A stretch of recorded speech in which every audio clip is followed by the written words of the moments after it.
नमस्कार साथियों, आप सभी का स्वागत है एजुकेशन लाइन में। दोस्तों, कक्षा 10 के लिए बोर्ड की ओर से है वो पेपर जारी हो चुके हैं। साथ ही साथ पूरी जो क्वेश्चन बैंक है वो जारी कर दी गई है, आप देख सकते हैं। तो पूरा इस वीडियो में दोस्तों मैं आपको बताने वाला हूं कि जो पूरा क्वेश्चन बैंक जारी किए गए हैं, जिनमें से आपका क्वेश्चन पेपर बोर्ड बनाता है, वो आपको अच्छे से तैयार कर लेना है, पढ़ लेना है।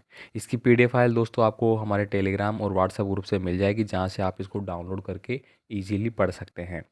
तो दोस्तों, सेलेक्टेड पर्सन है वो आपको पढ़ने हैं। इस प्रकार से अगर आप पढ़ेंगे तो मैथ में कोई भी जो कमज़ोर छात्र है, अगर उसको भी पता लग जाएगा कि मेरे को यही चीज़ें ही पढ़ना है, इन्हीं से मैं पास हो जाऊंगा, तो वो क्यों नहीं पढ़ेगा। ठीक है, तो मैं इस वीडियो में आपको यही बता रहा हूँ कि ये चीज़ें आपको पढ़ लेनी है। फिलहाल इस वीडियो में हम एक पेपर है वो देखने वाले हैं कि पेपर में क्या पूछा जा रहा है। यहाँ पे देखिए, फर्स्ट क्वेश्चन की मैं बात करूँगा। यहाँ पे पूछा गया है 15 का वर्ग क्या होगा। तो सीधा सीधा आपको 15 का वर्ग पूछ लिया गया है, जो कि आपका 225 होता है। नेक्स्ट देखिए, निम्नलिखित में से बहुपद नहीं है। बहुपद आपसे पूछा गया है कि जो बहुपद की श्रेणी में नहीं आता है। इसके बाद देखिए, यहाँ पे अगला क्वेश्चन है 3x² प्लस 7x प्लस 4 में शून्यकों का गुणनफल क्या होगा। तो सीधा सीधा है वो आपको याद कर लेना है। देखिए, ये मैंने लास्ट टाइम भी बताया था, इन दोनों का तो मल्टीप्लाई होना चाहिए, इसका एडिंग होना चाहिए। ठीक है, तो 4x प्लस 3x, ठीक है, 3x² प्लस और प्लस का 4, ये आपका समीकरण बन गया। अब आप आराम से इसको हल कर सकते हैं। 3x मैंने बाहर लिया, x और प्लस x प्लस 4 आ जाएगा मेरा। और यहाँ पे मैंने को लेना है 3 ब्रैकेट से बाहर लिया मैंने, तो x प्लस 4 यहाँ पे आ जाएगा। तो x बराबर -4 आ गया एक तो, और एक आ गया x बराबर -3। ठीक है, ये आपको पूछा गया है यहाँ पे। तो यहाँ पे एक आपको बताना है, शून्यकों का गुणनफल बताना है आपको। शून्यकों का बताओगे तो आप 4 आ जाएगा। नेक्स्ट देखिए, sin² 50 प्लस cos² 50 का मान आपको बताना है। इसके बाद देखिए, एक 10 मीटर ऊंचे ऊर्ध्वाधर लंबे जो खंभा है, उसकी परछाई की लंबाई कितनी होगी यदि सूर्य का उन्नयन कोण 45 डिग्री है। तो इस प्रकार से आपको पूछा गया है। ठीक है, ये एक आपका क्या है, ऊर्ध्वाधर, ये एक खंभा दिया गया है, इसकी परछाई पूछी गई है, ये कितनी होगी। ठीक है, ये आपसे पूछा गया है। ठीक है, तो उन्नयन कोण ये आपसे पूछा गया है, यानी कि खंभे की 10 मीटर दिया गया है।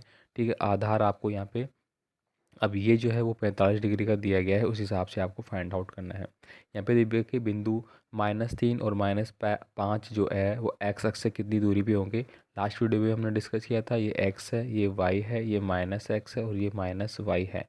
अब यहाँ पे जो माइनस माइनस दिया गया है, मतलब पहला तो आपका x है, दूसरा y है, दोनों माइनस के में है। तो मतलब x है वो इधर आ जाएगा, y भी इधर आ जाएगा, तो ये इस x में आ जाएंगे मेरे को। तो ये वाली जो दूरी है आपको, ये आपको फाइंड आउट करनी है, ये जो कर्ण है वो फाइंड आउट करना है। ठीक है, एक आपका हो गया -3 और एक हो गया -4। अब आपको ये देखना है 4 और 3 का जो इस मैं बात करूँ तो ये 5 आ जाएगा मेरा। ठीक है, ये 5 मेरा आंसर आ जाएगा। यहाँ पे देखिए, अगला क्वेश्चन जो दिया गया है आपको, आकृति पेश दिया गया है। इसके बाद देखिए, चक्रीय चतुर्भुज के अभिमुख कोणों का योग है वो कितना होता है। वृत्त की परिधि और वृत्त का जो क्षेत्रफल बराबर है, तो त्रिज्या क्या होगी, ये पूछ लिया गया है। बारंबार तो जो बंटन है उसका माध्य पूछ लिया गया है। ठीक है, इसके बाद देखिए, यहाँ पे एकाधिकेन पूर्णेन द्वारा 95 का जो वर्ग है वो बताना है। द्वंद्व योग विधि से 27 का वर्ग करना है। समांतर श्रेणी का फॉर्मूला सारवंतर है, वो आपको जिसको अपन डी बोलते हैं सारवंतर, वो आपको फाइंड आउट कर लेना है भाई। ठीक है, एक पासे की एक फेंक में सम आने की प्रायिकता, देखिए सम क्या क्या है, 2 मेरा सम है, 4 मेरा सम है और 6 मेरा सम है, तो 3 ऐसी संभावनाएं बनेगी मेरी। ठीक है, यहाँ पे देखिए, प्रायिकता ई का मान के माध्य क्या होगा, वाहनों के लिए आवश्यक पीयूसी का नाम बताना है, रुकने की दूरी का समीकरण बताना है। ये सारे प्रश्न आपको देख लेने हैं। ठीक है, इसके बाद देखिए, खंड बी में आपको क्या पूछा गया है, द्वंद्व योग विधि से, ठीक है, द्वंद्व वेग विधि से इसका वर्गमूल आपको निकालना है। यहाँ पे द्विघात में के का मान निकालना है। 100% आने वाला पर्सन है, 100 क्या 1000% ये पर्सन आता है।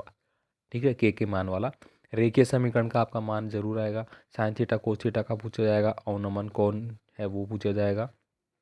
इसके बाद देखिए, यहाँ पे नेक्स्ट ये आपके आ जाते हैं। ठीक है, तो मैं पूरा स्लाइड करके आपको इस वीडियो में बता देता हूँ, पूरा हम सॉल्यूशन नहीं देख रहे हैं फिलहाल। आपको मैं जो क्वेश्चन बैंक जारी हुई है बोर्ड की ओर से, ठीक है, उसका मैं एक पेपर है वो मैं आपको बता रहा हूँ। ठीक है, तो ये यहाँ पे देखिए सेक्शन डी में आपको ये पूछे जाएंगे।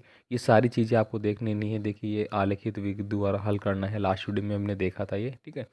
तो ये सार तार वगैरह, ये बारंबारता वगैरह, साइन थीटा कौन थीटा वाले क्वेश्चन, ये सब कुछ आपको देख लेने हैं भाई, ठीक है। तो ये पहला यहाँ पे हो जाता है। इसके बाद देखिए दूसरा नमूना प्रश्न पत्र दिया गया है। अगर दोस्तों आप इनको देख लेते हैं एक बार, ठीक है, तो गारंटी है 100% मैं कह सकता हूँ कि आपकी 80% तो आराम से बन जाएगी, ठीक है। अगर आप बहुत अच्छे से इनको सार को याद कर लेते हैं तो आप बिल्कुल टॉप करेंगे, 95% भी बना सकते हैं। लेकिन अगर ओवरली भी आप इनको पढ़ लेते हैं तो 80% तो आपका बन जाएगा, क्योंकि आपको पूरा सब कुछ दिया गया है कि भाई ये चीज़ पूछी जाएगी तो पूछी ही जाएगी। बहुपद के शून्य का वो पूछे जाएंगे तो पूछे ही जाएंगे, वर्ग वगैरह पूछे जाएंगे, अवनमन कौन है पूछे जाएंगे, एक्स एक्स से वाई एक्स की दूरी है कितनी होगी पूछा जाएगा। 100% ये पूछे जाएंगे भाई लोगों। ये पूरा जारी हो चुका है, आप देख सकते हैं। ये क्वेश्चन बैंक है कक्षा 10 के लिए मैथ का, ठीक है। बाकी और भी जो है वो मैं आपको सेंड कर दूंगा, वो भी आपको मिल जाएंगे। फिलहाल हमने गणित का देखा है, इसके अलावा हम पूरा हिंदी का, सामाजिक विज्ञान का पूरा एक एक जो क्वेश्चन है वो पूरे हम डिस्कस करेंगे, ठीक है। आधा एक घंटा लगेगा एक वीडियो में, लेकिन पूरा आपके साथ सोल्यूशन में बताऊंगा, ताकि जो भी 10वीं में पढ़ रहे हैं वो कोई भी छात्र फेल ना हो, अच्छे से पास हो, ये मैं चाहता हूँ, ठीक है। तो चलिए मिलते हैं अगले वीडियो में, धन्यवाद।